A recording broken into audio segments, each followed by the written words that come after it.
নাম বলবেন আপনার? নদী। নদী। নদী হচ্ছে আপনার নাম। বর্তমানে বয়স কত? 22 বছর শেষ, 23 বছরে পা রাখছি। 23 বছর। আপনি কি করেন পেশায়? আমি পেশায় এখন ফ্রি বাসায়। আচ্ছা, এই অনুষ্ঠানে আপনি এসেছেন, আপনি সিক্রেটস অনুষ্ঠানটা সম্পর্কে জানেন, জি। এবং এই অনুষ্ঠানে মানুষ নিজের ভুলগুলো, অপরাধগুলো এখানে কনফেস করে, স্বীকার করে, এবং আপনি সেটা করতে যাচ্ছেন পুরো অনুষ্ঠান জুড়েই। কিন্তু তার আগে আমাকে একটু বলেন যে কেন আসলেন? কারণ আমার জন্য কয়েকটা জীবনই নষ্ট হয়েছে, কষ্ট পাইছে। আমার মনে হলো অনুষ্ঠানটা শোনার কারণে আমি যদি এই অনুষ্ঠানের যে আমার কথাটি বলি, আমার মতো ভুল জানি আর কেউ কেউ না কখনো না করে। ওকে, আমার মতো কেউ জানি আর কেউকে কষ্ট না দেয়।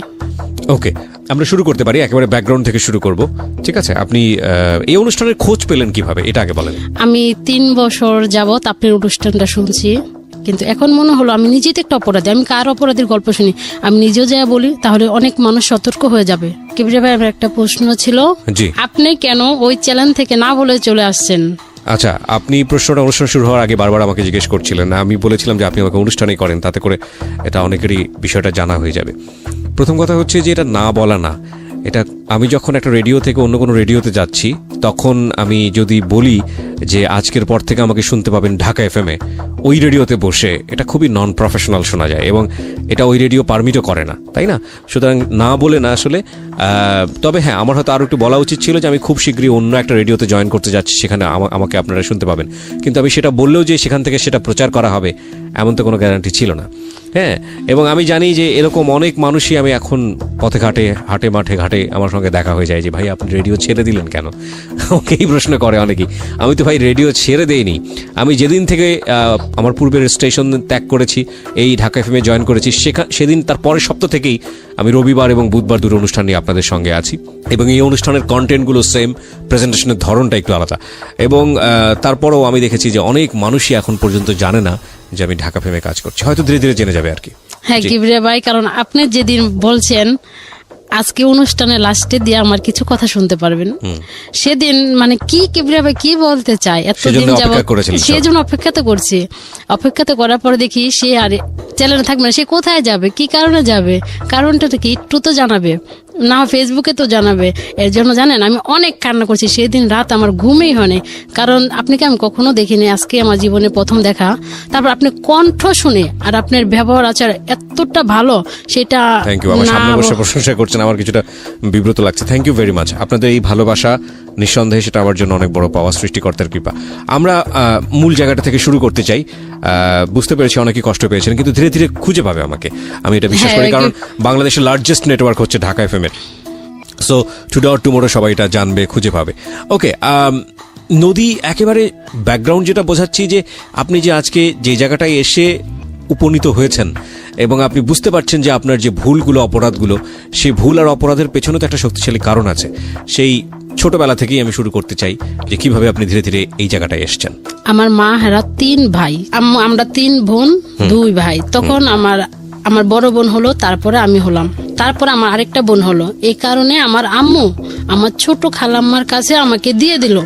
দিয়ে দেওয়ার কারণে তখন আমার খালাম্মার শুধু নতুন বিয়ে হয়েছে, আমি শুনছি বড় হয়ে, তখন তার কোনো ছেলে মেয়ে ছিল না, তার হাজবেন্ড দেশের বাইরে থাকতো।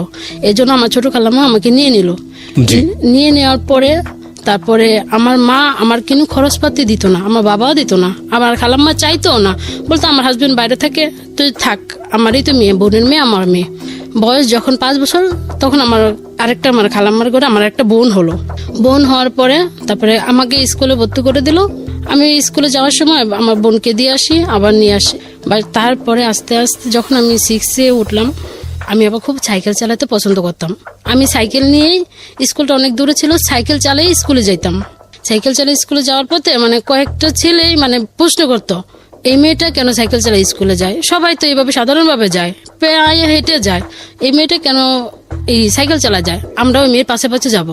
ঠিক আছে, যাক, সেই নিয়ে আমি কখনো প্রশ্ন করি না।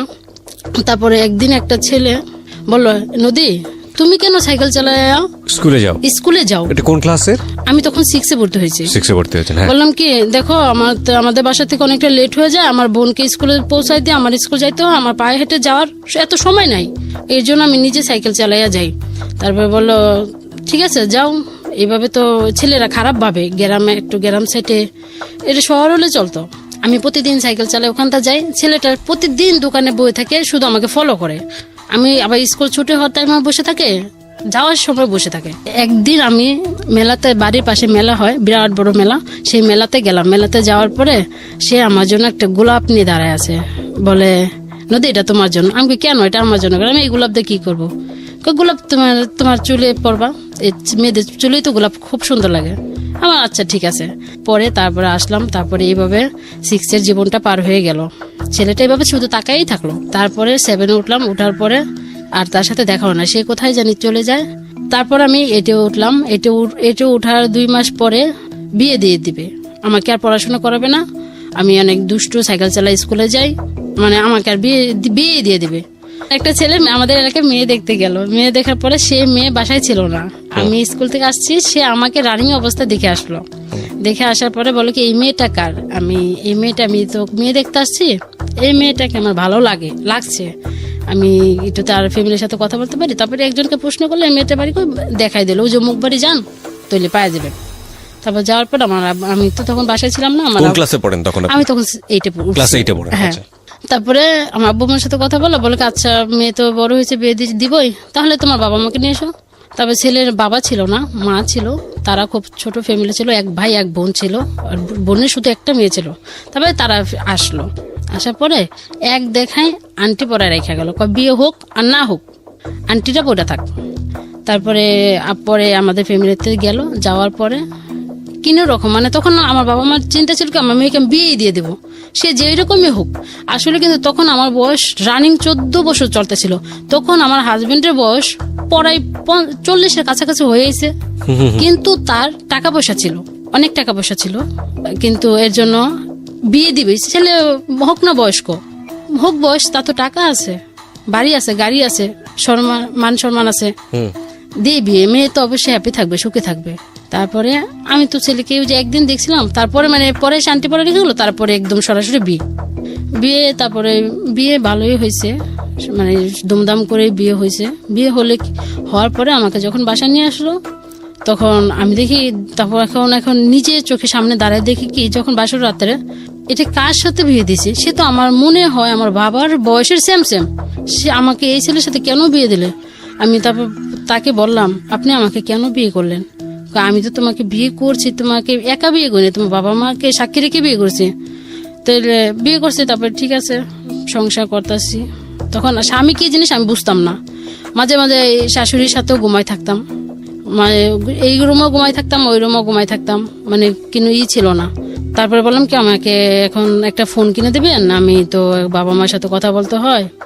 কি বলবেন? কাকে এখন তোমার ফোন কিনে দরকার নেই, এখন তুমি ফোনটা কি করবে? তুমি এখন তোমার যখন একটা বেবি হবে তখন আমি তোমাকে ফোন কিনে দেবো, এছাড়া দিব না। আর ফোন তোমার চালানোও নিষেধ।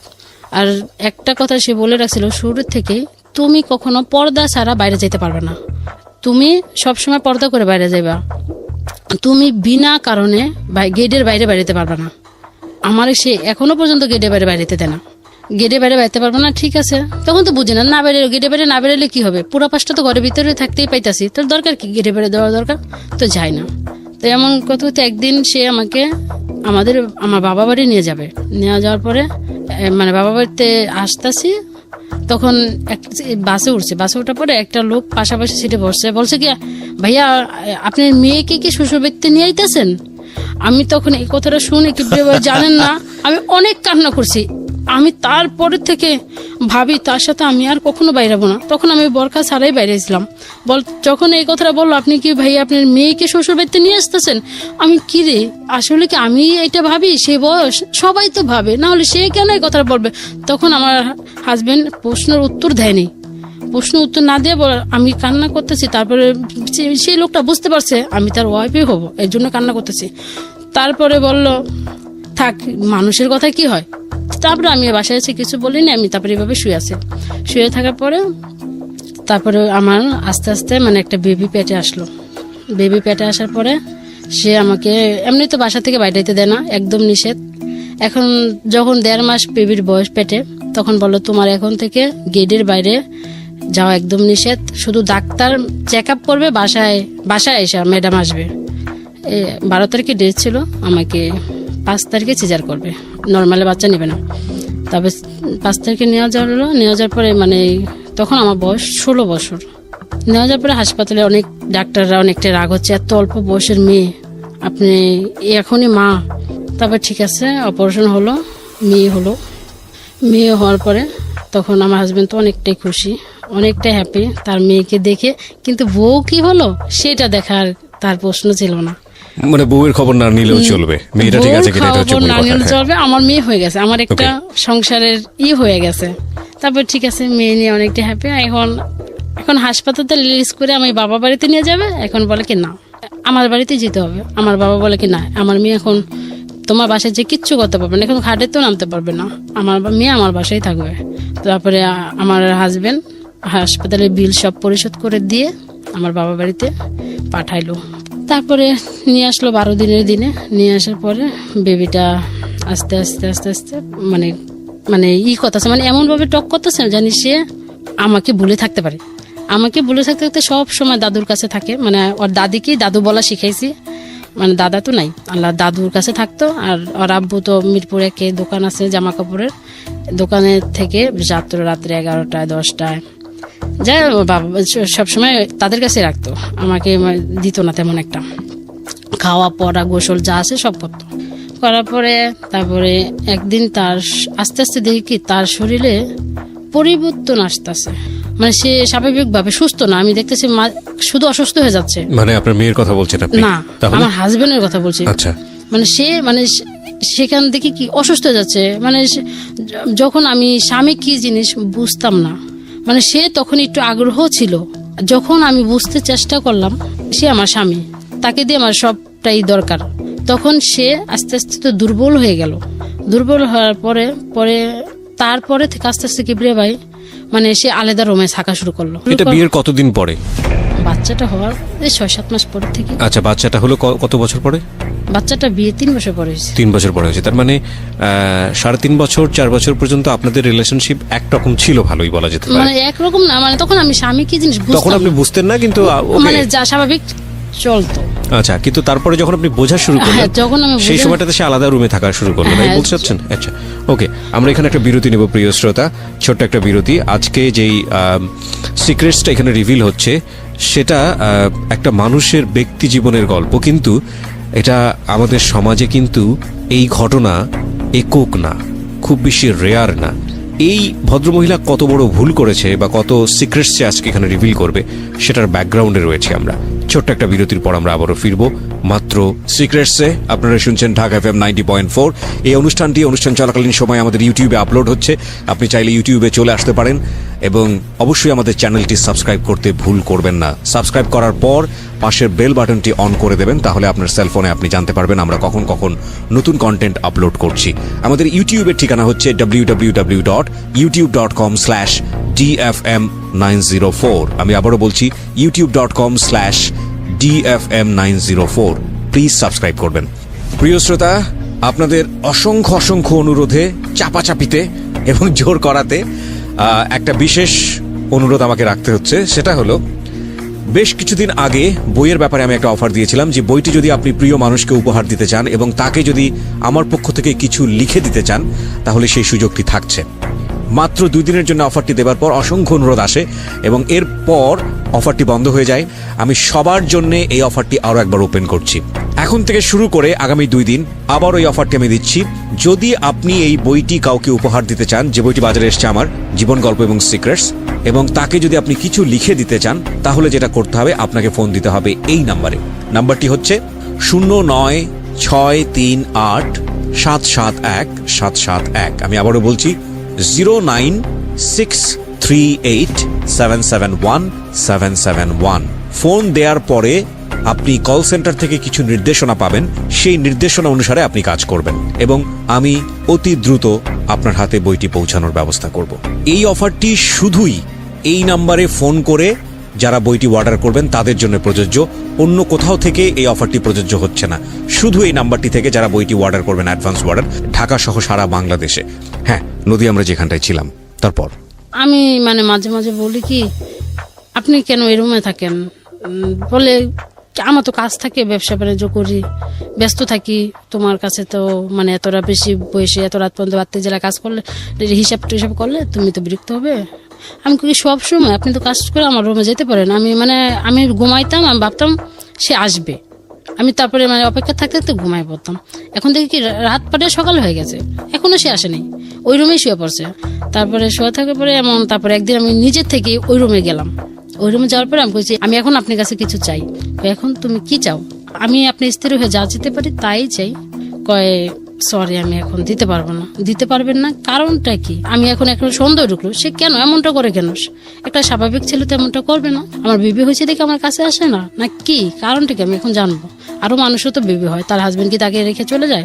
তারপরে এখন দেখি মানে সে এখন বাসাও আসে লেট করে, মানে ভাবে আমি এখন যদি তাড়াতাড়ি বাসায় যাই সে তো অবশ্যই আমাকে এই প্রশ্নটা করবে, আমার কাছে আসতে যাবে, এই জন্য সে লেট করে বাসায় ফিরত। হ্যাঁ মানে আগে আসতে 9টা 10টা অথবা 10:30, এখন দেখি 12টা 1টা এমন আছে, 2টো বেজে যায়। বাসা আসার প্রশ্ন করলে বলে এই বন্ধুদের সাথে ছিল, এটা ছিল ওইটা ছিল। তাহলে দেখি এখন সে আমাকে কিন্তু সময় দিচ্ছে না। এমন সময় একটা বিয়ের প্রোগ্রাম পড়লো, নাচ করতে পারি বিয়ের অনুষ্ঠানে, মানে আর কেউ কে দাওয়াত না করলো, মানে বিশেষ করে আমাকে দাওয়াত করবে, মানে আপনি গিয়ে নাচানাচি করবেন। ওকে, ওদিন বিয়েতে তো গেছি, মানে বাচ্চা তখন এই 9-10 মাস হবে। মানে আমার শাশুড়ি বাবা ভালো ছিল, বলতে আচ্ছা ঠিক আছে তুমি যাও, বাচ্চা তো পিটার খায়, বাচ্চা আমি দেখে রাখছি। আমি দেখে রাখছি, যাও। মানে আমরা মানে একটা বিয়ে হলে সবকিছু আলাদা করে কিনে নিই, যে ধরেন আজকে এই বিয়েতে জামদানি পরবো, মানে সবাই এক কোয়ালিটি জামদানি, মানে ওইরকম সবাই। আমার শাশুড়ি আবার টাকা দিল, বল আচ্ছা ঠিক আছে নিয়ে আসো গা। নিয়ে আসলাম, তারপরে আমরা পার্লারে সেজে প্রোগ্রামে যাওয়ার পরে সেরকম পরে আমার হাজবেন্ড কিন্তু যায়নি। তারপরে তো গায়ে হলুদ গেল, তারপর তো বরযাত্রী, মানে হিন্দুদের বিয়ে তো রাত্রে হয়, তাহলে আমাদের এখানে 11টা থেকে 12 সাবার পোড়াবাড়ি বিয়ে। জি, তারপরে আমাদের মিরপুর থেকে যেতে তো বেশি সময় লাগে না, 12টার দিকে গেল, 3টা লকডাউনে বিয়ে, তাই 1টা বাজে যায় পৌঁছাই যাবো। তারপরে আমার হাজবেন্ড বরযাত্রী তো যাবে না, কিন্তু আমাকে যেতে হবে, কিন্তু আমারও এনজয় করতে ভালো লাগে, আমিও যাই, থাকি সবসময় তো মন মোটা হয়ে থাকি, চলে যাই মজা করি। তারপরে যখন আমি সাভারে গেলাম পোড়াবাড়ি যেতে, আমি এখানে থামিয়ে আপনাকে একটা প্রশ্ন করতে চাই। ইন দ্য মিন টাইম আপনি আপনার, যেহেতু এটা একটা বেসিক নিড মানুষের জীবনে, আপনি আপনার হাজবেন্ডকে কোনো ভালো ডাক্তার দেখিয়েছেন, বা সে নিজে কোনো ডাক্তার দেখিয়েছে, বা আপনি তাকে বলেছেন যে তোমার যে শারীরিক সমস্যা আছে সেটা নিয়ে তোমার ডাক্তার কাছে যাওয়া উচিত? হ্যাঁ, কিভাবে আমি ডাক্তার দেখাইছি ওই সময়টাতে বিয়ে বাড়ির ঘটনার আগে দেখাইছি। আচ্ছা, দেখানোর পরে ডাক্তার বলছে সব কিছুরই একটা শেষ আছে, মানে আপনার হাজবেন্ড বিয়ে করছে লেট করে ঠিক আছে, কিন্তু আগে বাইরে সময় কাটাইছে, এই কারণে এই জিনিসটা হয়ে গেছে। বাইরে সময় কাটিয়েছে মানে হচ্ছে মানে বাইরে অন্য মেয়েদের সঙ্গে তার সম্পর্ক ছিল। জি জি। ওকে, যেটা বুঝতে পারছি যে ডাক্তার যেটা বললো যে এটা আসলে ট্রিটমেন্টে গেলেও এটা কিওর হওয়ার মতো ব্যাপার নেই, না ঠিক হবে না। ওকে ঠিক আছে, বলুন। তারপরে যে বিয়েতে গেলাম, তারপরে তখন আমার একটা পার্সোনাল সিম ছিল, মাত্র 2-3 দিন আগে। হঠাৎ একদিন মানে ওই রাত্রেই চিটাগাং থেকে একটা ফোন আসলো রং নাম্বারে। তারপরে আমি খেয়াল করতে পারলাম না, 1 আসলো না 2 আসলো। তারপর বললাম কি আপনি কোনটায় ফোন দিয়েছে? বললো কি 22-এ ফোন দিয়েছে। আমাকে এই নাম্বারটা আপনি কোথায় পেলেন? বললো কি মন থেকে নিছি। মন থেকে নিয়েছেন কেন? নিলাম মন থেকে মানে ওই ছেলেটা মন থেকে নাম্বারটা নিজের থেকে, মনটাকে মানে ছেলের মন থেকে, ও আচ্ছা, নিজের মন থেকে অজান্তেই টিপে বের করেছে। হ্যাঁ, ইচ্ছা করে নাম্বারটা বানায় আমার ফোনে কল আসছে। যদি কোনো ছেলে হয় আমি বন্ধু করব, আর যদি কোনো মেয়ে হয় আমি প্রেম করব। ওই কি রিয়া স্বাভাবিক কথা কেন বলেন? তারপরে বিয়ে হলো। বিয়েতে মানে ছেলেটা তখন অনেক ফোন দিচ্ছিল, মানে আমিও কথা বলছিলাম। তারপরে আমি ভাবি থাকি একটু ফান করি, মজা করি, একটা বিয়েতে আসছি আপনি তো মজা, আরো মজা করি। তারপরে ওই বিয়েতে মানে বিয়ে হতেছে, তারপর মাঝে যখন ভিডিও আসে তখন ফোনটা আমি রেখে দিই, মানে রাইনা থেকে রেখে দিই। তারপর বিয়ে হলো। বিয়ে হওয়ার পরে তখন ভিডিও ক্যাসেট বাইরেছে, তখন দেখে আমার অনেক নাচ, সবার নাচের তো আমার নাচের বেশি। তখন আমার হাজবেন্ডকে মানে তারা আবার কিছু নাচ ভিডিও করে রাখছিল ফোনে, ওইটি ফেসবুকে ছাড়ছে। আমার হাজবেন্ডের সাথে ফ্রেন্ডশিপ তো চলে আসছে। তারপর বলে দেখো তুমি বিয়েতে যে এমন করে নাচো, তোমার তো পর্দা ছাড়া বাইরে যাওয়া নিষেধ। আপনি নিষেধ করছেন ঠিক আছে, এতে বাড়ি ঘরে বিয়ে যেতেই হবে, আর তো আমার বাবার বাড়ি এলাকা না, আপনার এলাকায়। তারপরে বললে ঠিক আছে আর কখনো কিন্তু বিয়ের প্রোগ্রামে যেতে পারবে না। আমি বললাম এখন আমি আপনার কথা আমি আর রাখতে পারবো না, আপনি আমাকে কোনো দিক দিয়ে হ্যাপি করতে পারতেছেন না। আপনি কেন কি দিতে তোমাকে হ্যাপি করতে পারতেছি না? টাকা পয়সা যা লাগে সবই তো দিতেছি, আমাকে দিলে কি হবে? আমি তো নিজে অসুস্থভাবে বসবাস করতেছি। তখন মাথায় বুদ্ধি আসলো, এইভাবে একা জীবনের থেকে কারোর সাথে বন্ধুত্ব করে জীবন কাটানো ভালো হবে। আমার সময়টা তো কাটবে, আমার মনটা তো ভালো থাকবে। একা একা জীবন মনে হয় চলবে না। কিন্তু এই যে কথাটা আপনি বললেন, এখানে আমার কিছু জিনিস জানার আছে। একটা যেটা হচ্ছে যে আপনার হাজবেন্ডের একটা বড় সমস্যা ছিল, সেটা ঠিক আছে, কিন্তু এছাড়া বাকি যে দায়িত্বগুলো পালন করা উচিত, আপনাকে একটু সময় দেয়া কিংবা অন্যান্য কাজে সহযোগিতা করা, আপনাকে প্রায়োরিটি দেওয়া বিভিন্ন কাজে, এগুলো সে করতো ঠিক মতো? জি না, এগুলো সে করতো না? না, মানে সকালে 8টার দিকে দোকানে যেত, সকালেও বাইরে খাইতো, দুপুরেও বাইরে খেত, শুধু রাত্রে মাঝে মাঝে রাত্রে বাসায় খেত, আর রাতে 3 বেলায় সে বাইরে খেত। তার মানে আপনার সঙ্গে দেখা শুধু ওই রাতের সময়টুকু, তাও হতো না কারণ সে অন্য রুমে থাকতো? হ্যাঁ, স্বপ্নের মতো। কত সময় যদি স্বপ্নের মতো জায়গা পেতাম তাহলে দেখতে হতো, না তো হতো না। আমি আবার মানে অপেক্ষা করতে করতে। মেয়েটা কোথায় থাকতো? আপনার কাছেই থাকতো? না, মেয়েটা তার দাদুর কাছে। দাদুর কাছে থাকতো। তার মানে আপনার সারাদিন একা কিভাবে কাটতো? শুধু একা একা থাকতাম, কাজের মেয়ে এসে কাজ করে যেত। ব্যাকগ্রাউন্ডটা ভালো করে শুনবেন। স্টোরিগুলোকে যারা এন্টারটেইনমেন্টের জায়গা থেকে নিচ্ছেন, তাদের জন্য আমাদের সরি বলা ছাড়া আসলে কিছু বলার নেই। কারণ এই গল্পটা শুনছেন হয়তো মজার জায়গাটা থেকে অনেকেই, আপনার জীবনেও এমন ঘটনা ঘটতে পারে, সাবধান হন। এবং সবসময় একটা কথা বলি, যে ভয়াবহ বিষয়গুলো এই সিক্রেটস অনুষ্ঠানে উঠে আসে, সেগুলো শুধু সেই সব মানুষদের জন্য না, যাতে করে আপনার জীবনে না ঘটে সেই জন্যে। সুতরাং আমাদের অনুষ্ঠানের নদীকে আঙ্গুল তুলবেন না, আপনি আঙ্গুলটা আপনি আপনার দিকে ঘোরান, যাতে করে আপনার জীবনটা নদীর মতো না হয়, প্লিজ। সো এই স্টোরিগুলোকে কেউ এন্টারটেইনমেন্টের জায়গা থেকে নেবেন না। এই জন্য আমাদের সিক্রেটসের ট্যাগলাইনটা হচ্ছে সামথিং বিয়ন্ড এন্টারটেইনমেন্ট। এন্টারটেইনমেন্টের বাইরের কোনো কিছু, এন্টারটেইনমেন্টের চেয়ে বেশি কোনো কিছু, যেটা আসলে শুধু এন্টারটেইনমেন্ট বললে কম বলা হয়। বলুন, তারপরে কি হলো? মানে বিয়ে থেকে আসার পরে মানে সেদিন তো সারা রাত জাগনা ছিলাম, তারপর বাসায় এসে সকালবেলা ঘুম। এবং আপনি মেন্টালি একটা প্রিপারেশন নিয়ে ফেলেছেন যে আপনি কারোর সাথে ফ্রেন্ডশিপ করবেন। হ্যাঁ, কারোর সাথে ফ্রেন্ডশিপ করবো, একটা বন্ধুত্ব করি, সে তো ঢাকার বাইরে, শুধু নেক্সট টাইম শুধু কথা, এছাড়া কিছুই না। তারপরে ভাবলাম ঠিক আছে বন্ধুত্ব করি। তারপর আমি আবার কিবিরা ভাই সবকিছু লিখে রাখি। আমার একটা মানে আমি যখন বুঝি তখন থেকে আমার একটা অভ্যাস, যা হবে সবকিছু লিখে রাখি। তারপর ওই ছেলের সাথে মানে কথা বলতে বলতে মানে ছেলেটা দেখে এখন ভালোই, মানে ভালো খোঁজ খবর নিতেছে। হ্যাঁ নদী, কি করতেছ, খাইছ, পড়ছ। কিন্তু ছেলেটা আমাকে প্রশ্ন করেছিল, হ্যাঁ তুমি কি ম্যারেজ না অন ম্যারেজ? আমি বলছি জি না, আমি ম্যারেজ না, অন ম্যারেজ। এটা বলছি, এটা আমার ভুল। তারপর আপনার সামনে বলছি মানে আনম্যারিড, হ্যাঁ, বিয়ে হয়নি আপনার? হ্যাঁ, বিয়ে হয় নাই, তবে শেষ। মানে এমন কথা তো অনেক মজা করে কথা বললো, মজা করে মানে 10 দিন কথা বলার পরে 11 দিনের দিনে রাত্রে আপনার নিশ্চয়ই খুব ভালো লাগছিল? হ্যাঁ, অনেক ভালো লাগছিল। 10 দিনের পরে 11 দিনের দিনে সে রাত্রে ফোন দেয়, বলতেছে নদী আমি তো এখন চিটাগাং থেকে ঢাকা। আপনি রাতেও কথা বলতে পারতেন কারণ আপনার হাজবেন্ড আপনার রুমে হ্যাঁ, আমার থাকতো পাশে থাকতো না তো। ওকে। পরে বলতেছে কি নদী আমি তো এখন ঢাকা আসতেছি। আমি কেন তুমি ঢাকা আসতেছো কেন? কয় তোমার কণ্ঠ আমাকে পাগল করে দিছে, আমার তোমাকে দেখতেই হবে। আমি কই সত্যি না মিথ্যা? আমি ভাবছি তখন কি ভাই সত্যি মিথ্যা কথা। তারপরে সে ঠিকই মানে রাতেই 12টার দিকে ট্রেন থেকে নেমে আমাকে ফোন দিয়েছে, দেখো নদী আমি তো এখন ঢাকা আসছি, তুমি মেয়ে মানুষ, এত রাত্রে বাসা থেকে বেরোতে পারবে না, তুমি এক কাজ করো, কালকে সকালে আমার সাথে কমলাপুর স্টেশনে দেখা করো। আমিও তো আমার লাইফের প্রথম আজকে ঢাকা আসছি, আমি কিছুটাই চিনি না, আর গাবতলী যাবো কি করে। সেদিন কি ফিরে ভাই জানেন না, এত বৃষ্টি বলার বাইরে। আর আমি কমলাপুর স্টেশনে আমার লাইফেও কখনো আসিনি, তাও একটা ভয়ঙ্কর ব্যাপার।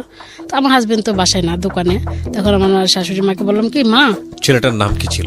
রাকিব। রাকিব, ওকে। কিন্তু আমি সবসময় আমার ছদ্ম নামই দিতাম, কখনো আসল নাম দিতাম না। নদী নামই বলতেন? হ্যাঁ, এখনো পর্যন্ত নদী নামই আছে। আচ্ছা ঠিক আছে, বলেন। আল্লাহ বলতো কি আচ্ছা নদী তাহলে আমাকে কি দেখো, মানে সকাল হয়ে গেছে, পরে ফোন দিতেছে, আমি তখন বৃষ্টিতে ভিজতেছি। পরে কি দেখো 10টা বেজে গেছে, তুমি আমার ফোন রিসিভ করো না কেন? আমাকে কেন তোমার ফোন আমি কেন রিসিভ করবো? আমি তো আসছি, তোমাকে মনে নেই? আমাকে সরি একটু মনে নেই। তুমি কি করছো? আমি বৃষ্টিতে ভিজতেছি। তোমার তো ঠান্ডা লাগবে। আমাকে ঠান্ডা লাগবে না। তারপর বলি কি তুমি কতক্ষণ আসছো? আমি বলি কি আমি তো যা তো কখনো যাই নাই, তাও তো 1.5 ঘন্টা 2 ঘন্টা লাগতে পারে, জামও পড়তে পারে। তা বলে কি আচ্ছা তুমি তাড়াতাড়ি আসো, আমার আবার বিকালে যাইতে হবে, এখন তো অলরেডি 10টা বেজে গেছে, এবং তুমি আস্তে আস্তে 1:30 2টা বাজতে পারে, বিকালে ট্রেনে আমার যাইতে হবে। তারপর আচ্ছা ঠিক আছে ওয়েট করো, আমি তাহলে আসছি। সে আমাকে কিন্তু দেখেনি, দেখার পরে তারপরে গেলাম। যাওয়ার পরে বলতেছে কি তুমি কিসে করে আসতেছো? আমি বলছি আমি তো সিএনজি করে আসতেছি।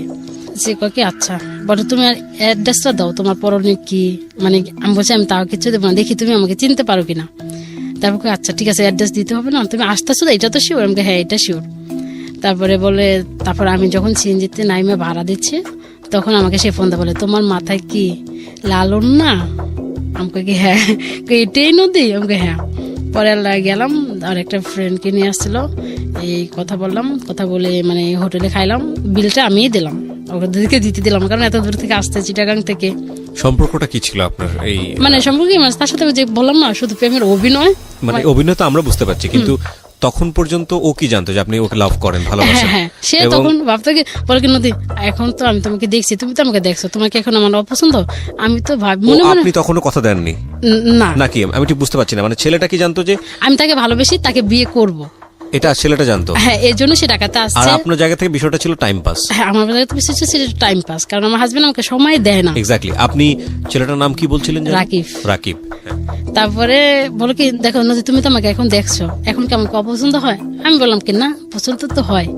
তোমার কি আমার অপছন্দ হয়? কি না, তোমাকে তো মাথায় করে রাখবো, যাতে আমি তোমাকে ভালোবাসি। তারপরে আমি বললাম কি, চলো তোমাকে আমি এখনই নিয়ে যাবো। আমি না, এটা তো কিভাবেই সম্ভব না, আমি তো এখন বাসা থেকে কিছুটাই বলিনি, তাহলে তোমাকে আমার বাবা মা অনেকটাই করবে, থানা পুলিশ করবে, তোমার অনেকটাই ঘাবড়ে যাবা। তারপর বলে কি, তাহলে কি করবো? আমাকে যাই, তোমার বাবা মাকে নিয়ে এসো। তারপর বললো কি, সত্যি বলতেছো, তুমি তো পর হয়ে যাবে না? আমি বললাম কি, না, আমি পর হব না, তুমি যাও। তারপর সে আমাকে আরেকটা সিএনজি করে উঠাইয়া দিল, আমি সরাসরি মিরপুরে চলে আসলাম। চলে আসার পরে ওই গেল, যাওয়ার পরে আমি পরের দিনকে ফোন দেওয়া, বলে কি, তুমি ঠিক মতো পৌঁছাইছো? বলছে হ্যাঁ, আমি ঠিক মতো পৌঁছাইছি, আমি বিকালবেলা আম্মুর সাথে কথা বলবো তোমার ব্যাপারে। আমি আচ্ছা ঠিক আছে বলো। আমার কাছে তাও মজা লাগতেছে, ওর আম্মুর সাথে সিরিয়াস ভাবে আলাপ করবো, আমার কাছে মজা লাগতেছে। তারপর এখন দেখি ওর আম্মু বলে কি, থাক বাবা, তুই তো চিটাগাঙ্গের ছেলে, আর মেয়ে তো ঢাকায়, আমি আমাদের এখানে গ্রাম সাইড, ওই মেয়ে কিছুও করতে পারবে না। আমাকে সে আবার এটি বলে, দেখো নদী, তুমি দেখো আমাদের বাড়িতে গরু আছে, এটা আছে, ওইটা আছে, মাটির ঘর, থাকতে পারবে? আমি তুমি যদি যেখানে রাখো সেখানেই থাকতে পারবো। অনেকটা মজা লাগতেছে। তারপরে দেখি সিরিয়াস, এখন বলতেছে তার মাকে নিয়ে শুক্রবার দিন ঢাকাতে, মানে আমাদের বাড়িতে আসবে। তারপরে শুক্রবার দিন আসবে শিওর, বলে তোমার বাবা মাকে বলে রাখো আমি আসবো, তোমার বাবা মা যদি না দেয় আমি তোমাকে তুলে নিয়ে আসবো, তুমি তো রাজি? আমি বললাম হ্যাঁ আমি রাজি, তুমি এসো। তারপরে তুলে নিয়ে আসবো। তারপরে দেখি সিরিয়াস আসবে, সবকিছু গুছাই নিছে, ওর মা বাবা বড় ভাই আসবে, তখন রাকিব চলে আসবে। হ্যাঁ, রাকিব চলে আসবে আমাকে নেওয়ার জন্য, অথবা যে কোনো একটা করার জন্য আপনার বাড়িতে আসবে আর কি, মানে কি বলে এটাকে, বিয়ের দাওয়াত, কি বলে, মানে সম্বন্ধ নিয়ে আসবে, প্রস্তাব নিয়ে আসবে। হ্যাঁ। তারপরে আমি বৃহস্পতিবার দিন রাত্রে ওর সাথে কিছুক্ষণ কথা বলে একদম সিমটাই বন্ধ করে দিলাম, ওই জন্য আমার কিনার খোঁজ খবরই না পায়। কতদিনের সম্পর্ক? মাত্র 17 দিন হয়েছিল। মাত্র 17 দিনের মধ্যে এরকম সিরিয়াস হয়ে গেছে? হ্যাঁ, কিন্তু আমার কণ্ঠ ভালো ছিল, আমি এখনো পর্যন্ত ছেলেদেরকে পটাইতে মনে হয় 1 মিনিটও লাগে না। আপনি দিনরাত 24 ঘন্টা রকিবের সঙ্গে কথা বলতেন? ওই 17 দিন, 24 ঘন্টা না, ধরেন 24 ঘন্টা আমি যে 4 থেকে 5 ঘন্টা সময় ওরা দিতাম। এই প্রতিদিন 4 থেকে 5 ঘন্টা? হ্যাঁ। এই পর্যায়ে আমরা একটা বিরতি নেব, বিরতির পর আবারও ফিরে আসবো সিক্রেটসে। আপনারা যারা আমাদের এই অনুষ্ঠানে কান পেতে আছেন তাদের প্রতি কৃতজ্ঞতা। যারা এই অনুষ্ঠানটিতে অংশগ্রহণ করতে চান নিজের জীবনের সিক্রেটসগুলো নিয়ে মানুষকে সংশোধন করবার জন্য, আপনার মতো ভুল যাতে না করে সেই আহ্বানটি সবাইকে করবার জন্য তারা চলে আসতে পারেন।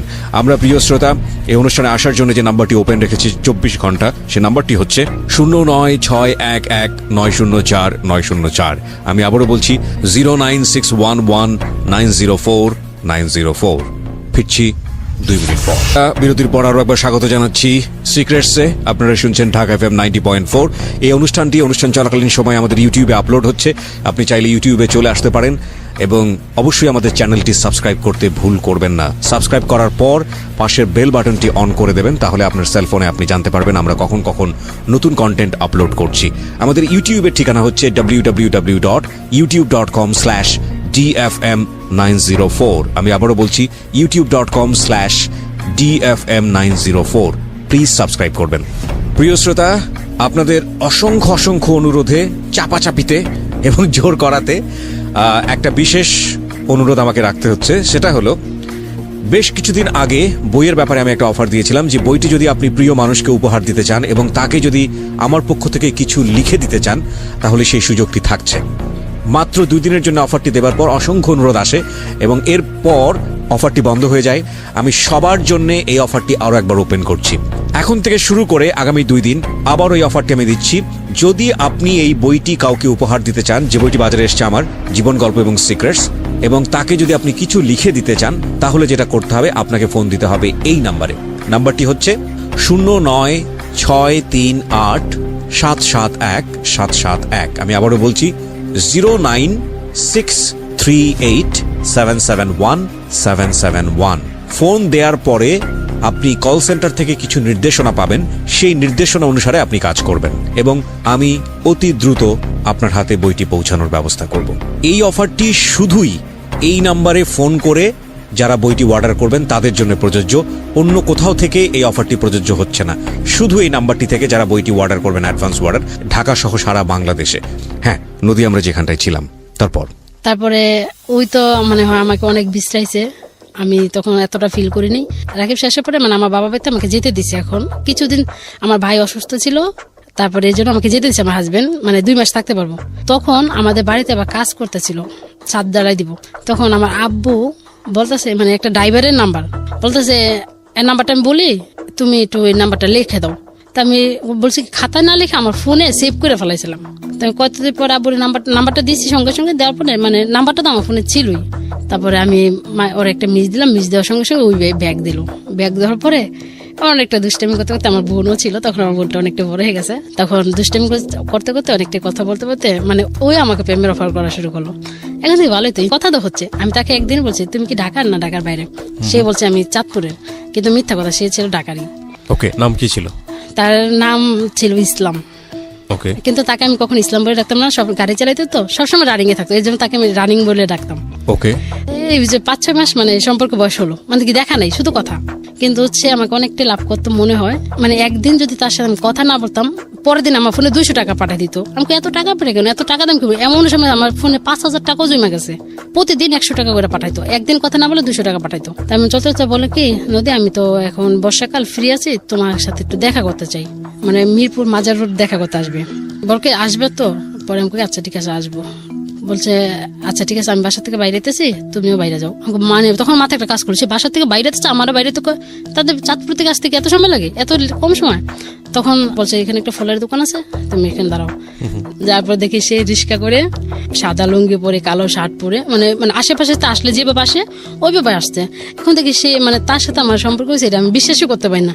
সে এত সুন্দর, এত স্মার্ট, এত বিশ্বাস করতে পারি না। তারপরে সেদিন অনেক সময় চটবাড়ির দিক দিয়ে রিক্সা করে ঘুরছি, 500 টাকা রিক্সা ভাড়া নিচে। ঘুরার পরে এই ছেলেটা কত নাম্বার ছিল? 2 নাম্বার। 2 নাম্বার। ওকে, ঘোরার পরে আল্লাহ বললো কি আচ্ছা ঠিক আছে, এখন বাসায় চলে যাও, অন্য এক সময় দেখা হবে না। পরে আমি ওই বাসায় যাওয়ার পরে আমি ওকে প্রশ্ন করলাম, সত্যি করে বলো তুমি কোথা থেকে আসছো, আর তোমার বাসাটা খুব চিনা চিনা লাগে। আমি আগেও বলছি, এখনো বলি। বলে কি আচ্ছা বললে তো তুমি যাইবে না, তুমি তো মানে ঢাকায় মেয়ের ছেলের সাথে কখনো কথা বলতে চাও না, আমাদের বাড়ি তোমাদের এলাকার আশেপাশে বৈলাপুরে, তার থেকে তো আমার কাটতে হবে। সেই জন্য এলাকার এমন আছে, আজকে দেখা করছে, কালকে এমন আছে, কথা বলতে বলতে বলতে পারে আমি তোমাকে নিয়ে এমন এক জায়গায় যাবো। আমার তখন এটা পছন্দ হয়নি। তারপর আস্তে আস্তে তাকেও ব্লক করলাম। ব্লক করার পরে ওই বিভিন্ন নাম্বার ফোন দেয়। তারপর যা সিমটাই বন্ধ করে দিলাম। সিমটা বন্ধ করার পরে এমন করে 2টা সিম হয়ে গেল। আমি 6-7 মাস পরে ওইটা বন্ধ করে আবার নতুন করে সিমটা, ওই আগে সিমটা ওপেন করছি। খোলার সাথে 3-4 দিন পরে সে আমাকে ফোন দিছে, রাকিবি দেখুন কি নদী তোমার ফোন বন্ধ কেন, তোমার কি হয়েছে? আমাকে দেখ রে ভাই, আমার অবস্থা না খুবই খারাপ ছিল রে ভাই, ফোনটা হারাই গেছে, সিমটা হারাই গেছে, আর উঠাইতে পারিনি, এই জন্য তোর সাথে আমার দেখা হয়নি, কথা হয়নি। আচ্ছা এখন তুমি কেমন আছো? আমাকে এখন আমি ভালো আছি। বাকি এখন আমি আসি, তোমাকে বিয়ে করবো তো, আমি তো এখনো তোমার জন্য পাগল আছি, আমাকে তুমি বিয়ে করবি, আমার তো বিয়ে হয়ে গেছে। এটা আপনি বললেন? মানে এটা বললেন এই কারণে যাতে করে সম্পর্কটা শেষ হয়ে যায় আর না আগায় সামনের দিকে। তারপরে ওর মানে ওই একটা হোটেলে জব করতো, স্টাফ ছিল, আর ওর একটা মামা ছিল। মামা কি মানে সমান বয়সে 2-1 বছর বড় ছোট হতে পারে, মানে হোটেলের ম্যানেজার ছিল। মানে ওই অনেক মেয়েদের সাথে অনেক দুষ্টামি করে দেখে, আর মানে ওর ফোনটা মামার কাছে জমা রাখতো। তা মাঝে মাঝে আমিও ফোন দিলে আল্লাহ মামা রিসিভ করে বলতো কি আচ্ছা আপনি পরে ফোন দেন, আমি ওই আসলাম বলবো। তারপরে মামার সাথে 2-1 দিন কথা বললাম। মামা তারপরে আমার নাম্বারটা মামার ফোনে সেভ করে নিল, আমি বুঝতেও পারিনি। এক সময় মামা আমাকে কয়েক মাস পরে ফোন দিল। ফোন দিয়ে বলো কি তুমি কি নদী? আমাকে হ্যাঁ আমি নদী। আমি কন্ট্রোশনে বুঝতে পারছি এটাই সেই মামা। আর তারপরে বুঝতে পারার পরে বলে কি আমি তোমাকে একটা কথা বলতে চাই। আমাকে কি? আমি না তোমাকে অনেক বেশি ভালোবাসি, আমি সেটা তোমাকে জানাইতে চাই। আমাকে কেন ভালোবাসবে? আচ্ছা আমি ওই মামা ডাকতে থেকে আমিও মামা ডাকতাম। আমাকে ঠিক আছে, এটা পরে আমি আপনাকে উত্তরটা দেবো। সেদিন ছিল 5 তারিখ। বলে আচ্ছা তুমি আমাকে 6 তারিখে উত্তর দিবা। তারপরে আমি 6 তারিখে ভাবলাম আমি এখনো উত্তর বিশ্রয় পাইনি, 7 তারিখে দিব। তারপর ভাবলাম তার সাথে মজা করছি, তার মামার সাথে একটু মজা করি, টাইম পাস তো টাইম পাসই, আর সে তো ঢাকার বাইরে। তারপর সেই মামার সাথে কথা বলতে বলতে 7 তারিখে বললাম হ্যাঁ। হ্যাঁ বলা পরে তারপরে কথা চলছে আবার এই 3-4 ঘন্টা কথা চলছে। কথা চলার পরে মামা একে বলকে আমি তো তোমাকে সম্পর্ক করছি, আমি তোমাকে বিয়ে করব। আমি কিভাবে বিয়ে করবে? ফোনে বিয়ে করবো। ফোনে বিয়ে করবে কিভাবে? ফোনে কোন সময় বিয়ে হয়? তুমি তো আমাকে দেখলো না। ওকে আমি তোমাকে দেখি নাই, তোমার কণ্ঠ শুনে আমি তোমাকে ভালোবাসি। তুমি আমাকে ফেসবুক আইডিতে ঢুকে আমাকে দেখো। আমি চাবো না তুমি আমাকে ফ্রেন্ডশিপ পাঠাও না, শুধু আইডিতে ঢুকে আমাকে দেখো। তারপরে ঠিকই আমি তাকে দেখলাম, দেখি কি আছে মোটামুটি ভালো। আমাকে থাক, দেখছি তো ছেলে হলে হয়েছে। মানে আপনার ভিতরে একটা পৈশাসিক আনন্দ হচ্ছিল তখন আর কি, ছেলে হলে হয়েছে, যেমনই ছেলে হলে হয়েছে। তারপরে 15 তারিখে বলে আমি একটা মাজারে যাবো, সেদিন ছিল শুক্রবার। আমি একটা মাজার যাবো, মাজারে যে আমি যা যা বলবো তুমি মানে হ্যাঁ বলবে। আমি কাছে ঠিক আছে, মানে মাজারে গেল, যাওয়ার পরে বিয়ে যেভাবে হয় ওইভাবে মানে বলতেছিল। তারপর লাস্টে বলে কি আচ্ছা তুমি কবুল বলো। তারপর 3-3 বার কবুল। আমি এমনি মজা করে বললাম, আমি তো মজা ফান। সে কিন্তু আমাকে দেখে নাই, মানে ওইভাবে ওই আমাকে স্ত্রীর ভাবে মেনে নিচ্ছে। পয়লা বৈশাখ আসলো। পয়লা বৈশাখ আসার পরে মানে ওই আমাকে বলতেছে তুমি তো আমার স্ত্রী, তুমি তো আমার কাছে কখনো কিছু চাও না, শুধু নেক্সট টাইম তোমার ফোনে যখন কিছু টাকা না থাকলে আমি শুধু টাকাটা পাঠাই, এছাড়া কিছু চাও না। তাহলে এখন পয়লা বৈশাখে তোমার জন্য 5,000 টাকা পাঠাই, একটা বিকাশ নাম্বার দাও। আমি কি না 5,000 টাকা কেন পাঠাবা? আমার তো কিবরিয়া ভাই মানে টাকা পয়সার কিন্তু কিছু অভাব নেই, আমি টাকা দিয়ে কি করবো? আমার শুধু একটা এনজয় করা মজা করা এটাই। তারপরে তোর তুমি আমাকে স্বামী হিসেবে মানো না? আমি কি মানবো না কেন? তোর টাকা নিবে না কেন? আমি বললাম আচ্ছা এখন লাগবে না, এখন রাখো, আমার যদি কখনো দরকার লাগে আমি তোমার কাছে চেয়ে নেবো। আচ্ছা ঠিক আছে আমি রেখে দিলাম, তুমি কিন্তু চেয়ে নিবে, এটা আমার কাছে আবদার। একসময় বুঝতে পারলো এত ওয়েটিং এ, ওর বাবা মা বুঝতে পারলো এত আমার ছেলের ফোন দোকান থেকে আসার পরে এত ওয়েটিং এ কেন থাকে। মানে ওর বাবা মা ওর জানার আমতে একটা মেয়ে ঠিক করে রাখলো। ওর মার অসুস্থর কথা বলে ওকে বাসায় নিয়ে গেল। বাসায় নিয়ে যেয়ে ওকে জোর করে বিয়ে করে দিল। সে বাসর ঘর থেকে বউ রেখে আবার রিটার্ন চিটাগাং চলে আসলো। তারপর বাবা মা তো বিস্তারিতেছে আমার ছেলে কই গেল। পরে ও যেদিন আসছে আইসে আমাকে ফোন দিছে, কি তুমি কোনো টেনশন করছো? আমি হ্যাঁ আমি তো অনেক টেনশন করছি। আমি তুমি কি ঠিক আছো? আমি তো ঠিক নাই। কেন? আমি কেন কি হয়েছে? কি জানো আমার জীবনে একটা দুর্ঘটনা ঘটছে। কি হয়েছে? আমার বাবা মা আমাকে বিয়ে করে দিছে। তুই কবে বিয়ে করলো? কাকে আমি আজকে বিয়ে করে মানে বউ রেখে আমি কালকে বিয়ে করে আজকে চলে আসি রাত্রে ট্রেনে। এটা কে বলতেছে? রাকিবের মামা। রাকিবের মামা বলছে? হ্যাঁ। আমাকে কেন চলে আসছে? একটা মেয়েকে বিয়ে করলে কেন চলে আসছে? রাকিবের সঙ্গে তো আপনার সম্পর্ক ছিল, পাশাপাশি ছিল, নাম্বার চেঞ্জ ছিল। রাকিব তো ব্লক করা অবস্থায় এখন রাকিবের মামার সঙ্গে সম্পর্কটা আছে। ওকে। তারপরে আমাকে কেন চলে আসলে? তাহলে তুমি যাও, মানে তারপরে বাবা মাকে ফোন দেয়। তারপরে মেয়ে কি আর এইভাবে থাকবে এই বাড়িতে? তারপর মেয়ে বাবা বাড়িতে চলে গেছে। মানে এমন করে আবার ঈদ চলে আসছে, রোজার ঈদ চলে আসার পরে তারপর বলে কি দেখো কি বলো, আমি কি বাসায় যাবো? আমাকে বাসায় যাবে না কেন? যাও। কি আচ্ছা ঠিক আছে যাই। কিন্তু যাওয়ার পরও মেয়ের সাথে কিন্তু নাই। তারপর তখন একটা করে এলো, মানে ওর মেয়ের গার্জেন বললো কি বলছে বলে তুমি আমার মেয়েকে বিয়ে করছো, তাহলে এইভাবে রেখে চলে গেলে কেন? এইভাবে কি আমার মেয়ে থাকবে? আপনাদের মেয়েকে বিয়ে করার আগে আমাকে প্রশ্ন করছিলেন? যদি না থেকে নিয়ে যান। তারপরে তখন মেয়ের কাবিন ছিল 5 লাখ টাকা। তখন বলো কি সারাসারি করতে হলে 3 লাখ টাকা দিতে হবে। তবে সে বললো আমাকে 2 থেকে 3 মাসের সময় দেন, আমি 3 লাখ টাকা দিয়ে আমি ডিভোর্স পেপার পাঠিয়ে দেবো। আমি তখন ভাবি সে মেয়েটার জীবনটা কেন সে নষ্ট করবো? আমারটা তো টাইম পাস, আমি তো রিয়েল না। তখন আমি মনে মনে এই কথাটা ভাবতেছি আর মানে তার থেকে একটু মানে সরতেও চেষ্টা করতেছি, দেখি তার থেকে একটু সরতে পারি কিনা। বলে আমি এখন চিটাগাং থেকে কক্সবাজার ট্রান্সফার হয়ে যাব, আমি তোমাকে নিয়ে ওখানে নিয়ে থাকবো। মানে আবার না বললে কষ্ট পাবে, কারণ তাকে তো আমিও এখন একটু ভালোবাসতে শুরু করছি। তারপরে বলি আচ্ছা ঠিক আছে যেটা ভালো পাবে সেটাই করো। তারপরে এই সময় আরেকটা ছেলে চিটাগাং থেকে এই একইভাবে শুধু রং নাম্বার আবারও ফোন আসছে। ফোন আসার পরে মানে আবার সে মেসেজ করছিল প্লিজ কল মি, মানে কলটা ব্যাক করতে বলছিল। তারপরের দিন আমি ব্যাক দিয়েছি, ব্যাক দেওয়ার পরে একটা ছেলে মানে চিটাগাং ভাষায় কথা বলে তো আমি বুঝতে পারি না, কি বলে না বলে কিছুই বুঝি না। তারপরে মানে কথা বলতে 1 সপ্তাহ মতো কথা বললাম। আমি এখন ভাবি কি থাক, ওকে তো আমার বলতে হবে, যে করেই হোক তাকে বলতে হবে। একদিন ছেলেটা অনেকটাই ভদ্র ছিল, সে মুরগির ব্যবসা করে। তারপরে সে 2টার দিকে মানে খাওয়া দিয়ে বাসাতে বাইরে আমাকে ফোন দিছে, মানে যাবে 4টার দিকে, মানে বাসা থেকে বাইরে আমাকে ফোন দিছে। ফোন দেওয়ার পরে কথা মানে বলতেছে। তারপর আমাকে আচ্ছা অনেক কথা তো শুনলাম, আমি আপনার সাথে একটা কথা বলতে চাই। কি কথা বলো? তারপরে বললাম আমি না আপনাকে ভালোবাসি। আপনি কি বলেন? হ্যাঁ বলেন অথবা না বলেন, যেগুলো একটা এখনই বলেন, তাহলে বলক মারবো। তারপরে বলে কি ঠিক আছে তুমি একটা কথা বলছো, আমি এটা এখন অ্যান্সার দিব না, দিব পরে। আমি কতক্ষণ পরে? দিব পরে, এটাই। তারপরে মানে তারপরে তখন 2টার আরেকটা দিকে বলছি। তারপরে এমন করতে করতে মানে কিছুক্ষণ পরে পরে ফোন দেয়, কিন্তু আমাকে কি অ্যান্সার কি বলছি না এখন না পরে।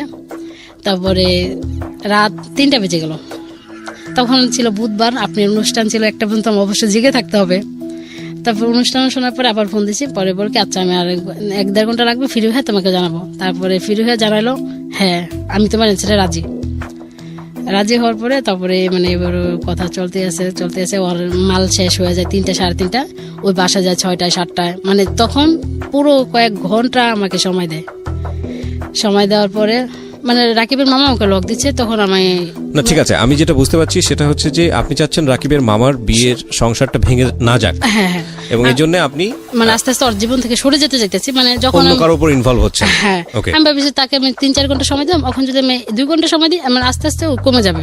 এটা তো আপনার জন্য নেশার মতো হয়ে গেছে, হ্যাঁ, আপনার আমার কারো না জন্য কারোর সঙ্গে সেটা- কথা বলতেই হয়, হ্যাঁ না হলে আপনার ভালো লাগে না, রাইট? হ্যাঁ আমারও কথা বলতে হয়। Okay. তারপরে আমি তার লাইফ থেকে সরে যাব, অন্য কারো লাইফে যাই একটু এনজয় মজা করব। তারপর আমি এখন ওই ছেলের সাথে কথা বলে মাঝে মাঝে রাকিবের মামা আমাকে ফোন দিয়ে ওয়েটিং এ পায়, আমার ফোন ওয়েটিং পেলে ওর মাথা অটোমেটিক গরম হয়ে যাবে। আর ওই যে মিঠু এই ছেলেটা অনেকটাই ভালো, মানে ওয়েটিং এ পাইলো, মানে একটা ভুলভাল দিয়ে একটা প্রশ্ন দিয়ে কাটে পেতাম, তাহলে ভাবি 2টা সিম নেই, 2টা ফোন থাক, তাহলে দুজনকে সময় দিতে পাবো। তারপরে ওই রাকিবের মামা কি করলো, এক পর্যায়ে মেয়েটাকে ডিভোর্স দিয়ে দিল। ডিভোর্স দিয়ে দিল? হ্যাঁ ডিভোর্স দেওয়ার আগে আপনার সঙ্গে কথা বলেছিল যে এরকম? না আমাকে বলে নেই। ডিভোর্সটা কি আপনার কারণেই হয়েছে?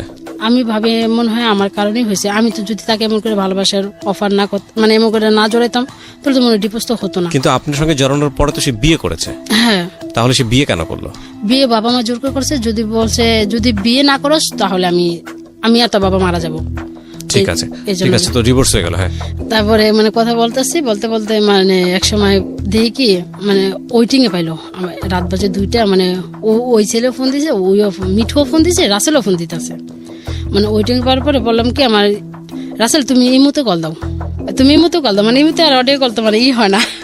ওকে, পরে রাসেলটা হলো যার বউ ডিভোর্স হয়ে গেছে। রকিবের মামা, হ্যাঁ হ্যাঁ আর আরেকটা ছেলে যে মিঠু। হুম। রাসেল এবং মিঠুর দুজনের সঙ্গে আপনি চালিয়ে যাচ্ছেন। হ্যাঁ Okay. পরে বললাম কি তার আবার 2টা ফোন কিনলাম, তাহলে কদম কি মানে 2 হেডফোন দিয়ে 2জনই লাইনে রাখতাম, 2জনের সাথে একই কথা চালাই যাইতাম। মাঝে মাঝে কোনোটা রাগ করে আমাকে উল্টা পাল্টা কথা কমো, তাহলে একটা না একটা রাগ করে কাইটা দেবো, তাহলে একটার সাথে চালিয়ে যাও। এগুলো একটা গন্তব্যহীন একটা রিলেশনশিপ, হ্যাঁ। এবং আপনার জায়গা থেকে যে শুধু টাইম পাস, মানে হ্যাঁ, কিন্তু আপনাকে তাতে কোম্পানি চলতে- দেওয়ার কেউ নাই, এটার উপর বেসিস করে আপনি ছেলেদের সাথে এই ধরনের মিথ্যা হ্যাঁ, অভিনয় করে time pass যাচ্ছেন। করতেছে। আচ্ছা, তো এই সম্পর্কের মধ্যে কি অনৈতিক, পুরো সম্পর্কটাই অনৈতিক? তারপরে জিজ্ঞেস করছি, আপনাদের মধ্যে ভার্চুয়ালি কোনো মানে ফোনের মাধ্যমে কোনো অনৈতিক সম্পর্ক তৈরি হতো কিনা? হ্যাঁ ওকে, ঠিক আছে, বলেন তারপর। তারপরে একদিন মিঠু বলতেছে দেখো নদী, তুমি তো আমাকে কখনো তোমার ইমো নাম্বারটা দিলা না, তোমার হাতে তো অ্যান্ড্রয়েড সেট আছে, তোমার ফেসবুক আইডি আমি পাইছি, আমাকে তুমি দয়া করে ফেসবুক আইডি করতে পাইলাম, আমি মনের টানে সব পাইতে পারি। কিন্তু আসলে সেটা ছিল মিথ্যা কথা, মানে আমার থেকে ফেসবুক আইডিটা নেওয়ার জন্য। তারপর আমি ফেসবুক আইডিটা দিলাম, ফেসবুকে ঢুকে বলো কি মাশাআল্লাহ তুমি তো একদম পাগল করা রূপ নিয়ে আমাকে পাগল করে দিয়েছো। তো কাকে ঠিক আছে তুমিও আমার আইডিতে। ওটা কি রিয়েল ছবি ছিল আইডিতে? হ্যাঁ রিয়েল ছবি ছিল। ওকে, আমরা এই ফাঁকে প্রিয় শ্রোতা আপনাকে- নদীর একটা ছবি আমরা আমাদের ফেসবুকে দেখাচ্ছি, স্টুডিও পিকচার যেটাকে বলে। আপনারা চাইলে ওনাকে দেখার জন্য আসতে পারেন। আমাদের ফেসবুকের ঠিকানা www.facebook.com/kibriya.rj। আমি আবারও বলছি www.facebook.com/KEBRIA.rj। পেজটি আরজে কিবরিয়া নামে আছে, প্লিজ লাইক দিয়ে দেবেন। ফেসবুক আইডি দেখলো আপনার? হ্যাঁ। তারপরে মানে এমন করে কথা হচ্ছে, তারপর আমিও তার মানে আমি যেরকম ছেলে পছন্দ করতাম, মানে বলতাম তোমার কোন ধরনের ছেলে পছন্দ, তা বলতাম আমার মানে ছেলেদের মানে থাকবে সুন্দর হ্যান্ডসাম, হালকা হালকা দাড়ি, মানে এরকম ছেলে। দেখি কি তার আইডিতে ঢুকে ঠিক আমি যেরকম পছন্দ করতাম ঠিক একই রকম কিবরিয়া ভাই। তারপরে বললাম কি তুমি তো একদম দেখার মতো ছেলে, পছন্দ হয়েছে? আমাকে হয়েছে তো। তারপর রাকিবের মামা মানে এমন করে তারপর এক সপ্তাহ পরে বললো দেখো নদী আমি তো ওকে ডিভোর্স দিয়ে দিছি, তুমি কি বলো? তুমি আমাকে তো বললো না কেন ডিভোর্স দিলে কেন? পরে আমি তারপরে সেদিন 21 তারিখ ছিল, আমি বললাম কালকে 22 তারিখ, তুমি কালকে ফোনে একটু এমবি ঢুকে আমি তোমাকে একটু ভিডিও কলে দেখবো, মানে সেই দেখাই হবে শেষ দেখা। তো তো আচ্ছা দেখলাম, দেখার পরে বললাম কি তুমি আমাকে আর কখনো দেখতে পারবে না, আমি তোমার জীবন থেকে চলে যাবো সারা জীবনের জন্য। সে ওই মনে হচ্ছে কিনো দুর্ঘটনা ঘটাবো, কিন্তু আমি কিছুটাই করবো না। তারপর সেদিন থেকে আর আমি সব জায়গাতে ব্লক করে দিলাম, যোগাযোগ নেই। তারপর সেই নতুন একটা আইডি খুলে আমাকে ফ্রেন্ডশিপ পাঠাইছিল, তারপর সেটা আমি অ্যানসার করছি, আমার ছবি টবি কিছুই ছিল না। কিন্তু ওই মাঝে মাঝে করতো, মানে আমাকে নিয়ে অনেক কথা বলতো, নদী তুমি আমাকে কষ্ট দিও না, ফিরে আসো আমার জীবনে যেখানেই থাকো। আমি ঘটনাকে একদম সংক্ষিপ্ত করে ফেলতে চাই। আপনি এরকম কতগুলো ছেলের সঙ্গে জড়িয়েছেন এখন সব মিলিয়ে? এই 12-13 জন হবে। 12 থেকে 13 জন। এবং এদের ব্যক্তি জীবনে অনেক ধরনের ক্ষতি হয়েছে আপনার এই সম্পর্কের দ্বারা। আপনার কি ক্ষতি হয়েছে? আমার ক্ষতি হয়েছে কি, মানে আমাদের এলাকার মানে একটা ছেলে আমাকে কাকিমা বলে রাখতো। আমাদের কেন না, ছেলেদের বাড়ি হয়েছে মানে সিঙ্গারে, মানে আমাদের এখানে ভাড়া থাকতো, আমাদের বাড়িতে গেটে ঢুকতো না, মানে ফলো করতো। সে এমনি মাঝে মাঝে আসতো, কথাবার্তা বলতো, শেষ। আমার শাশুড়ি মাও থাকতো, আমার বাগনিও থাকতো, মানে সে আসতে আমাদের বাসায়। আসার পরে মানে আমার মেয়েটা তখন আমার কোলে ছিল, মানে 8টা বাজে, তো মানে ছোট মানে ঘুমায় যাবে, ঘুমাচ্ছে। তখন আমি ওরে শোয়া মানে করলাম, মানে মুসুরিটা টানাচ্ছি, মুসুরি টানা। সে মানে কয়েকটা সেলফি নিছে আমার, আমি জানি না সে কেন সেলফিটা নিছে, এমন নিচে সেলফিটা নেওয়ার পরে মানে কিছু লোক মানে হঠাৎ করে মানে মেয়েটা শোয়ার পর মানে ওরা হঠাৎ করে আমার রুমে ঢুকে পড়ছে। আমার শাশুড়ি ছিল, বাগনি ছিল, ওরা ওই রুমে ছিল, আর ছেলেটা আমার রুমে ছিল। মানে হেরা ভাবছে কি না কি কথা, কি বেরোবে। আজকে আমি সত্য কথা বলতেছি, তার সাথে আমার এমন কোনো সম্পর্ক ছিল না। হঠাৎ করে আমার রুমে এসে বলে যায় তুই এই বিত্তে সুস্কে লেগা, বলার পরে সেও থুতুপুতু খাই গেছে। কি রে, কি হলো, কি কারণে এলাম, কি হলো। পরে তাকে অনেক মারলো। আমাদের বাড়ির পাশে একটা ক্লাব আছে, মানে এলাকার নেতা ফেতাদের, ওরা ওই ক্লাবে নিয়ে গেলে অনেক মারলো, কিন্তু আমাকে কিছু বলে নেই। তখন আমি বলছি আমাকে তোমরা কিচ্ছু করতে পারবে না, আমার হাজব্যান্ড আছে, তাকে তোমরা ফোন দানো, সে যদি আমাকে ছেড়ে দেয় তাহলে দিবে, তোমাদের বিচারে রায় যদি আমাকে ছেড়ে দেয় তাহলে দিবে, আর আমার হাজব্যান্ড যদি আমাকে নিয়ে খায় তাহলে তোমরা কিছু বলতে পারো না, আমার গায়ে একটা হাতও দিবে না। তারপরে বলতেছে ঠিক আছে, ওই তো এবারে বউ, ওরা কিছু বলতে হবে না, ওরে মার দিকা, ওর ইচ্ছা মতো। কিন্তু ওরা অনেক মারছে, মারার পরে রাত্রি ওরা আমার হাজব্যান্ড দোকান থেকে আসছে, আসার পরে রাত্রে মানে এলাকার অনেকজন, কি বলবো কি রে ভাই, আমি তখন লজ্জায় মাথা হেট হয়ে গেছে। আমি কি করলাম, কি হলো, কিছু তো হলো না কেন। পরে আল্লাহ বিচারে ডাকানোর পরে বললো তুমি যদি মানে সব বিচার যা সবকিছু হলো, ওই ছেলের সাথে আমার কখন দেখা হবে না, কথা হবে না, আমার নাম্বার চেঞ্জ, ছেলের নাম্বার চেঞ্জ, সবকিছু মেনে নিল। এখন বলতেছে তুমি যদি এই বউ নিয়ে খেতে চাও তাহলে তোমার 1 লক্ষ টাকা জরিমানা দিতে হবে, আজ না দিলে কালকে ভিত্তি দিতে হবে। তারপর আমার হাজবেন্ড অনেক 1 লক্ষ টাকা, এটা এই সাধারণ কাজের জন্য, আমি একটা এলাকার ছেলে, এই সাধারণ কাজের জন্য 1 লক্ষ টাকা জরিমানা, তোমরা এটা কি বলো, ডাকাতের কথা বলো। তারপরে সে বললো ঠিক আছে 50,000 টাকা কালকে নিয়ে নিও। আমার হাজব্যান্ড পরের দিন 50,000 টাকা দিয়ে দিল। 50,000 টাকা দেওয়ার পরে তারপর সে আমাকে প্রশ্ন করলো তুমি কি সত্যি বলো এমন ধরনের কাজে জড়িত আছো? আমি বললাম না, আমি এমন ধরনের কাজে জড়িত নেই, তোমার প্রবলেম থাকতে পারে ঠিক আছে, কিন্তু আমি এমন কাজ কখনো করতে পারি না। তারপরে কি ভাই জানেন, সে আমার দুলাভাই আসছিল, মানে আমার বাবা বাড়িতে কাউকে জানায়নি, শুধু আমার বউ। আপনার এই ঘটনা মোটামুটি সবাই জেনে গেল? সবাই জেনে গেল, মানে এলাকা সবাই জেনে গেল, মানে অমুকের বউ এই কাজটা করছে, কিন্তু একদম মিথ্যা। আমি আজকে আপনার সামনে মিথ্যা কথা বলবো না, সবাই শুনবে এই ঘটনাটা। তারপর বলছে ঠিক আছে তুমি আর কখনো কারোর সাথে কথাবার্তা বলো না। আমি তখন বলছি এই ফালতু ছেলেদের সাথে কথাবার্তা বলো না, আর বাড়িতে আসতে দিও না। কেন দিস জাগা, ওরা ওইসব আপদ বেলায় গেলে কি হইব। আমি বললাম দেখো এমন ঘটনা, এই জন্য আমি ডাকাইছি, এর জন্য কিছুই না, আমি জানি। তারপরে ছেলেটা মানে সেদিন আমি বুঝতে পেরেছি ঘটনা অনেক জটিল, অনেকগুলো ছেলে যেহেতু আপনার সঙ্গে ভাবে ইনভলভ হয়েছে, সুতরাং তাদের ব্যক্তি জীবনে অনেক ক্ষতির সম্মুখীন তারা হয়েছে। শেষমেশ কি দাঁড়িয়েছে, এখনকার কি অবস্থা? এখনকার অবস্থা মানে সবাই আমার জীবন থেকে আমি ইচ্ছা করি মানে আস্তে আস্তে ছাড়াই দিছি। এখন শুধু আছে মিঠু, মানে আজকে আমি ওকে বলছি এমন ঘটনা আমি FM এ যা বলবো, তুমি প্লিজ আমার গল্পটা শুনো, মানে ওই শুনবে বলছে। শোনার পরে সম্পর্কটা শেষ হয়ে যাবে আমি ভাবছি। তো আপনি আমাকে একটা কথা বলেন, হাজবেন্ডের সমস্যার সমাধান কি হয়েছে? না, সমাধান হয়নি। তো হাজবেন্ডের এই সমস্যার সমাধান না হওয়ার প্রেক্ষাপটেই আপনি এমন একটা দিন শুরু করেছিলেন, এমন একটা জায়গাতে শুরু করেছিলেন মানুষের সাথে টাইম পাস করা। কেউ হয়তোবা সেটাতে হাজবেন্ডেরই দোষ ভাববে, কিন্তু আপনার হাজবেন্ড তো কারেকশন হয়নি। আপনি এতগুলো ছেলের সঙ্গে অনৈতিকভাবে জড়ালেন, সেটা ফোনের মাধ্যমে হোক আর যেভাবেই হোক না কেন, আপনি তো শেষমেশ সুখের দেখা পেলেন না। পেয়েছেন কি? না, মানে যেমনটা আছে, মানে পুরা পাশটা সবই আছে, শুধু একটা অভাব, তার ভালোবাসা থেকে আমি বঞ্চিত। তো এই জিনিসটা যেহেতু আপনি অন্যায়ভাবে পেলেন না, তাহলে মানুষদেরকে আপনি কি সাজেশন দিবেন? আজকের অনুষ্ঠান থেকে কি বলার আছে যারা শুনছেন না আমাদের এই সিক্রেটস? প্রথম কথা হলো, কেন বাবা মা জানে এমন বয়স্ক লোক দেখে অল্প বয়সের মেয়েদেরকে বিয়ে না দেয়। ওকে। দ্বিতীয় প্রশ্ন হলো, আমার মতো করে জানি কেন ছেলেদেরকে না ঠকায়। ওকে।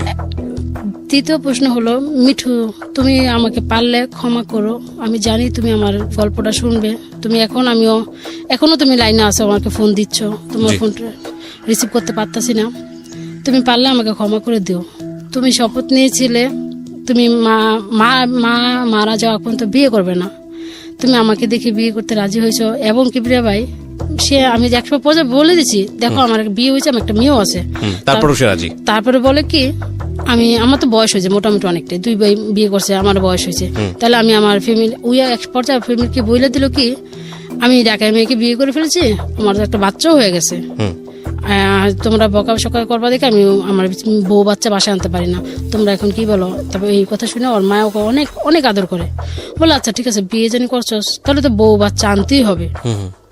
মানে এতটা বেশি অ্যাডভান্স হয়ে গেছে শুধু ফোনে কথা শুনে। হ্যাঁ, তারপরে আমিও ওর ফ্যামিলির সাথে কথা প্রিয় বলতাম। শ্রোতা, আমরা এখানে এন্ডিং মার্ক টানছি। আজকের এই স্টোরিটা অনেক বেশি ছোট ছিল, আপনারা নিশ্চয়ই জানেন। ছোট হওয়ার পেছনে একটা যুক্তিসঙ্গত কারণও আছে। নদীর সিক্রেটস এখানে শেষ হচ্ছে। ইনফ্যাক্ট এই স্টোরিটা আমরা আরো ইন ডিটেলে যেতে পারতাম, সেটা আমরা যাচ্ছি না এই কারণে যে বিষয়গুলো অনেক সময় রুচিসম্মত হবে না অনেকের কাছেই। আর আমরা আসলে মূল মেসেজটা আপনাদেরকে দেবার চেষ্টা করেছি। নদী যতটুকু বলেছে আমার মনে হয় মূল মেসেজটা অনেকখানি পরিষ্কার।